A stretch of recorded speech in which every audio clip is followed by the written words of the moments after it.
trouxe, aqui me recebe, dizer da minha satisfação de estar aqui, mais uma vez, com a oportunidade de trabalhar. E na noite de hoje, eu queria compartilhar com os senhores e com as senhoras a minha chegada numa casa espírita, se me permite, né? Porque eu, de formação católica, minha família toda católica, ainda todos católicos, logo se vê que ninguém muda ninguém, né? Cheguei à casa espírita numa situação de profunda dor. Eu acho que a maioria de nós, né? Profunda dor. E aí, quando eu cheguei a uma casa espírita, me deparei com palavras como essa que nós ouvimos hoje. Alguém falando de Jesus. Eu comecei a pensar, afinal de contas, quem é esse Jesus? Não é? Porque eu conhecia Jesus. Eu tinha uma ideia de quem era Jesus.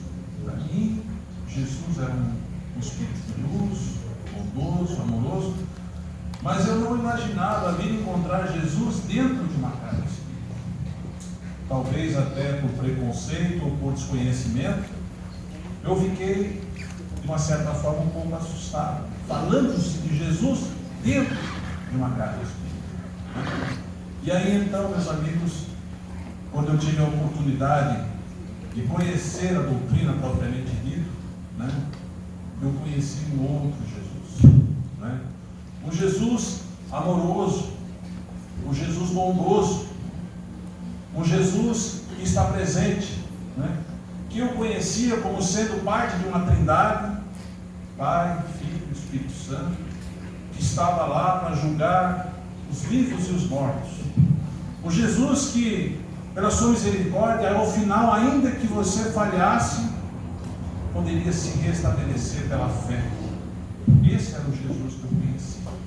Mas quando alguém me apresentou o livro dos Espíritos, e foi uma senhora, Dorivanisa, que está lá no mundo espiritual, partiu ano passado, e ela me entregou o livro e falou: filho, as respostas estão aqui.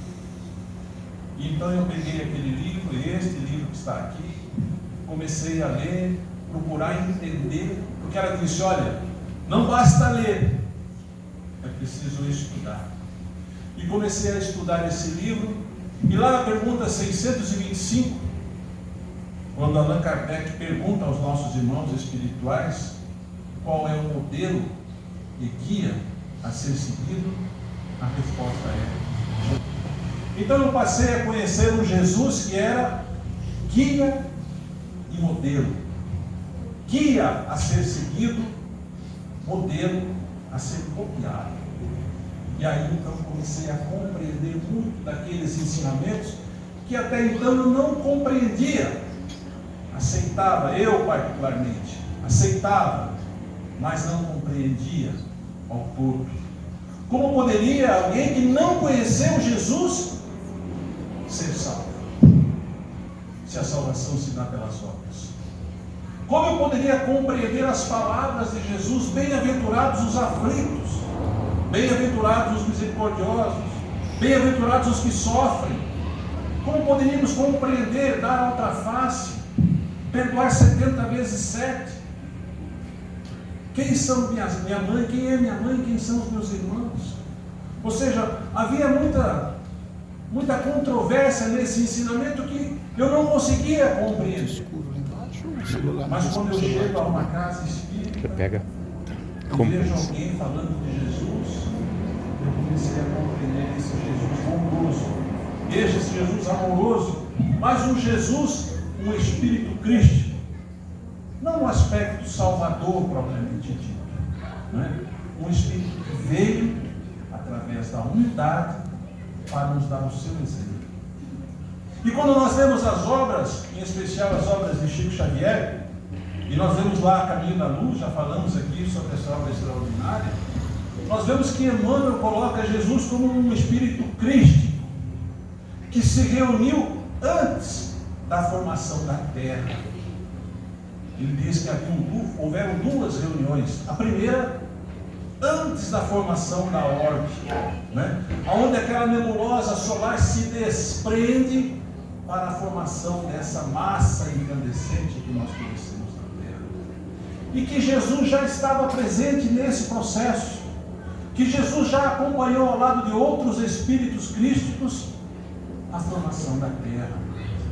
Acompanhou o processo de resfriamento daquela nebulosa através dos séculos, para que então tivéssemos a água, e quando tivemos a água, tivemos a vida. Assim pensavam os gregos já passaram: se há água, a vida. Vimos então, meus amigos, no livro A Gênese de Kardec,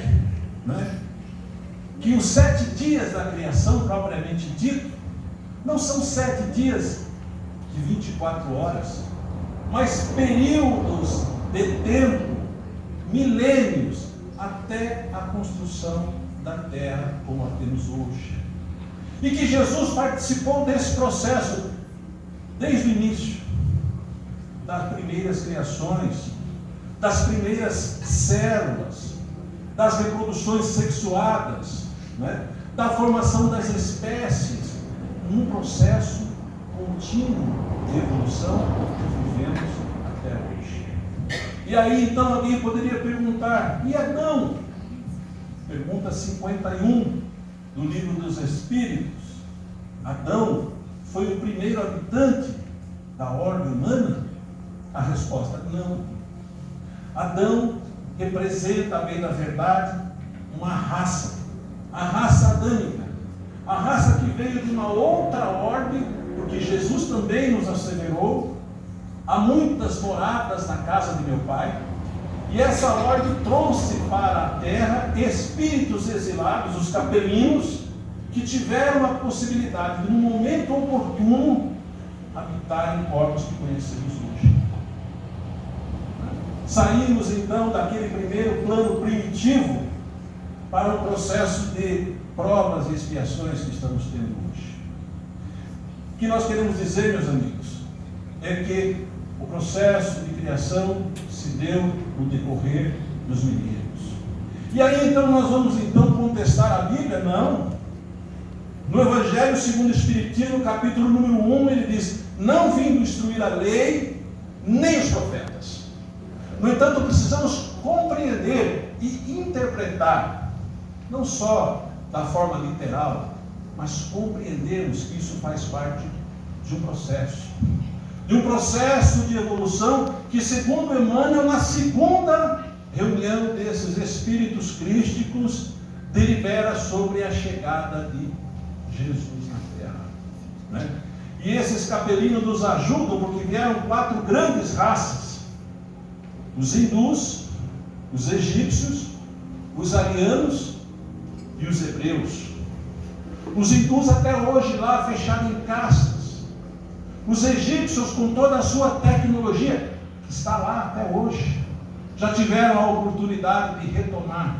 Os arianos, que se espalharam pelo mundo, misturando-se com os terráqueos, que estão aqui até hoje. E os hebreus, aqueles que tinham um Deus único. E é nesse povo que vem Jesus. Inicialmente, a primeira revelação, meus amigos, a lei de Moisés, olho por olho, dente por dente, lei do talião, código de Hammurabi, para o homem daquela época. Ou seja, a necessidade de se estabelecer pela lei a justiça. Mas a segunda revelação, que é Jesus, preparada no plano espiritual, veio acontecer também no decorrer dos séculos. Profetas vieram proclamando a chamada do Cristo, a chegada do Cristo. Vieram também os gregos à época, vieram os romanos, até que há 2000 anos chega na Palestina o nosso querido Mestre Jesus. E os judeus não esperavam, porque acreditavam na chegada do Messias, no Salvador, mas esperavam uma carruagem. Mas ele veio na estrebaria, ele veio na manjedoura, dar o exemplo da humildade. E no Evangelho segundo o Espiritismo, meus amigos, Allan Kardec nos assevera que nós podemos dividir o Evangelho em 5 partes. Os atos comuns da vida do Cristo, se ele nasceu em Belém, se ele nasceu em Nazaré, se ele era filho deste ou daquele, as predições, as palavras, os milagres. Mas o 5º fundamento é inatacável: o ensinamento moral do Cristo. Esse nós não podemos contestar. E é sobre esse ensinamento moral, meus amigos, que nós gostaríamos de refletir um pouco nesta noite. Porque, da mesma forma como eu cheguei à casa espírita, à procura de uma solução, porque eu queria resolver o meu problema, porque eu não entendia como a dor tinha se estabelecido em mim, porque eu não entendia os desígnios de Deus. Muitas vezes nós queremos coisas que, ao invés de nos ajudar, podem até nos atrapalhar, não é? E Jesus então veio dar aquele ensinamento do amar ao próximo, do perdão, da caridade e essencialmente da fé. Mas a fé, meus amigos, a fé robusta, a fé raciocinada, a fé como nós vemos no Evangelho daquela mulher hemorroíça que sabia que se tocasse a veste de Jesus, seria curada. A fé que remove montanhas, a fé de acreditar naquilo que não se vê, na fé de compreender que nós precisamos ter aquilo que merecemos. Esses dias eu estava assistindo uma palestra do nosso querido José Carlos de Luca, e aí então ele conta um episódio muito interessante que eu me permito retransmitir aqui, que o irmão chega até ele e diz: olha, De Luca, faz 1 ano que eu venho aqui na casa espírita e não melhoro. E ele pensou: de fato, eu conheço esse cidadão, já há 1 ano que ele está vindo aqui. Nesse instante chega uma entidade junto a ele e diz: olha, pergunte ao irmão, o que ele faria se fosse curado? Ele tinha um problema gástrico. Ele diz: se eu fosse curado, eu já ia sair daqui e ia roubar. Então logo se percebeu que aquela doença era algo que ele precisava. Ou seja, é algo que tinha se estabelecido para a sua própria reformulação moral. Assim aconteceu comigo. Como a Maria do Carmo disse, não sei em que circunstâncias nós nos encontramos no mundo espiritual, será o que fizemos em outras encarnações. Que sim, nós acreditamos que houveram outras encarnações. Estamos aqui por reparar os nossos erros. Estamos aqui num processo de aprendizagem contínua, uma evolução permanente, assim como a Terra vem sofrendo esse processo de evolução, não é? Estamos aqui no sentido de aprender. E muitas vezes a dor é esse instrumento de transformação que nos traz até aqui. Semana passada uma pessoa me procurou e diz: olha, a gente vem aqui, assiste a palestra, toma um passe, e daí? Irmã, daí é com você. A transformação é com você. A reforma é sua. A casa ajuda. A casa é o analgésico, mas o antibiótico está dentro de você. E é isso que Jesus veio nos asseverar. Jesus curou, nem todos, e todos aqueles que ele curou já se foram. Mas ele asseverou: sou médico de almas. Isso também ele disse aos apóstolos quando se aproximaram deles: olha, eram pescadores de peixes, agora pescam almas. Meus amigos, precisamos compreender de fato o que estamos fazendo aqui. E isso eu tive a oportunidade de aprender. Aprender a aceitar que situações difíceis que se impõem nas nossas vidas, como também foi falado antecipadamente, muitas vezes uma perda de um ente querido, o que vamos fazer? Não é? Ainda bem que nós temos a doutrina consoladora que nos fala da imortalidade da alma, que vamos reencontrar num determinado momento. Quando acontece alguma adversidade nas nossas vidas, fecham-se portas, abrem-se outras. Não adianta reclamar. É preciso arregaçar as mangas e continuar trabalhando. Foi Jesus que nos asseverou do perdão. E nós sabemos perdoar. Quantas vezes, quando Simão pergunta a ele: mestre, devo perdoar 7 vezes? Diz ele: não, 70 vezes 7. O perdão é um instrumento de transformação interna dentro de nós. É necessário para a limpeza da nossa alma, porque muitas vezes quando a alma adoece, o corpo apresenta a doença também. A dor do corpo não é mais na verdade que a alma que já se estabeleceu. E quando não praticamos o perdão, principalmente daqueles que estão junto de nós, nós ficamos num processo, num círculo vicioso, porque sabemos que a vida continua no mundo espiritual. Sabemos que vamos desencarnar, vamos chegar do lado de lá e vamos nos defrontar com que talvez aqueles fossem os nossos inimigos. E precisamos reparar esses erros. Meus amigos, muitas vezes estamos aqui em provas. Estamos aqui para aprender. Eu propriamente digo por mim, estou aqui hoje falando de Jesus, mas quem sabe lá no passado não blasfemei o nome de Jesus, não critiquei, não ignorei, e agora tenho que estar aqui presente para falar daquilo que de fato realmente interessa para todos nós. Queridos irmãos, nós estamos em processo, todos nós, em processo de aprendizado. A doutrina espírita é a terceira revelação.